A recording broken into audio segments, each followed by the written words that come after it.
Bonjour tout le monde, alors aujourd'hui je voulais aborder un sujet qui est vraiment d'actualité, c'est pourquoi est-ce qu'on se sent aussi épuisé en ce moment. Je pense qu'on est tous à peu près dans le même état, on est épuisé, on se sent lessivé, on a peut-être même une forme de lassitude forcément puisque le moral est souvent conjoint avec l'état de fatigue. Alors en plus de ça, si vous vivez dans une région où on manque en ce moment d'ensoleillement, c'est encore plus compliqué. Alors il y a plusieurs choses qui peuvent expliquer cet état de fatigue quand même assez intense. Donc premièrement, les énergies de Pâques, c'est vrai qu'on est de plus en plus éveillé à ce type d'énergie. On ressent le changement énergétique au niveau terrestre et c'est de plus en plus intense. Et c'est vrai qu'il faut prendre le temps d'accueillir ces énergies et en ce moment on est beaucoup bousculé. On a également eu deux lunaisons dans l'axe Bélier-Balance. Alors il faut savoir que le Bélier, comme je vous le disais, c'est le premier signe du zodiaque. Donc quand on redémarre un cycle zodiacal comme on vient de le faire, du coup on décide de se reprojeter. Il y a une nouvelle énergie qui arrive. Et d'ailleurs, dans le zodiaque, le Bélier, c'est vraiment la source d'énergie qui jaillit pour foncer tête baissée et se réaliser. Et c'est vrai qu'on a eu beaucoup d'événements dans ce signe qui, je pense, a pris tout son sens. Et d'ailleurs, je pense que les béliers, vous le sentez en ce moment, vous êtes quand même relativement très affectés.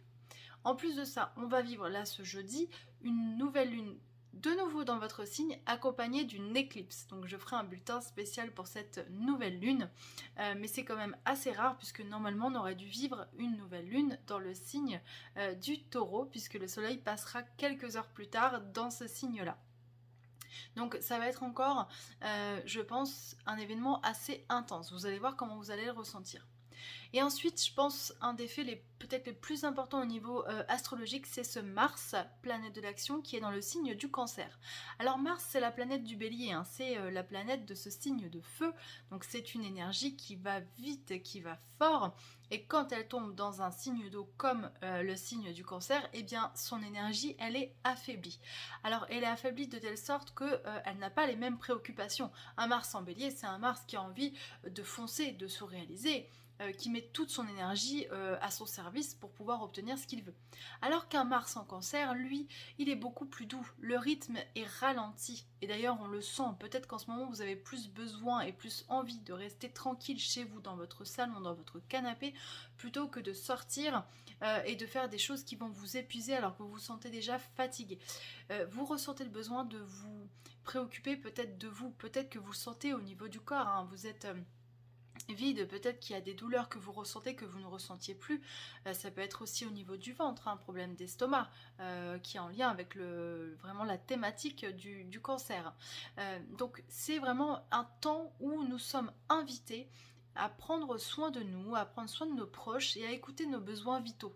Voilà, qu'est-ce que je peux faire pour moi, pour mon corps? Est-ce que je suis une bonne maman pour moi-même? Est-ce que je m'occupe bien de moi? Est-ce que je prends le temps de m'écouter et même de remercier mon corps, hein, de me permettre d'avancer tous les jours à un rythme souvent effréné puisqu'on vit des vies assez intenses hein, maintenant. On est sollicité de toutes parts, le cerveau est constamment en ébullition, le mental prend une grosse part dans nos vies et on peut vite sentir cette sensation de débordement. Alors peut-être que vous le vivez en ce moment et que c'est pas forcément évident. Donc je vous invite vraiment à prendre un temps, ne serait-ce que, allez, un quart d'heure, une demi-heure, peut-être le soir avant de vous endormir, vraiment à faire peut-être une méditation ou alors vraiment prendre un temps pour écouter une musique douce, lire un livre, quelque chose qui vous ressource et qui vous déconnecte le mental pour pouvoir un petit peu vous régénérer et prendre ce laps de temps pour vous, pour écouter les besoins que vous avez, les besoins de votre corps.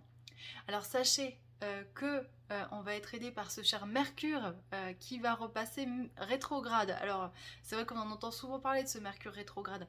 Donc il revient rétrograde le lendemain de cette nouvelle lune. Donc on va avoir du temps pour nous pour se poser des questions justement. Et il est rétrograde dans le signe du taureau. Le taureau il est relié aux cinq sens, hein, le toucher, l'odorat, la vue, l'ouïe.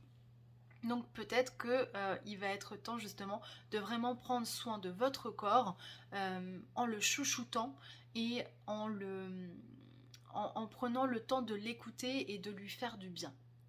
Voilà, donc j'espère que ça vous parlera. Je vous souhaite une belle journée, je vous dis à très vite.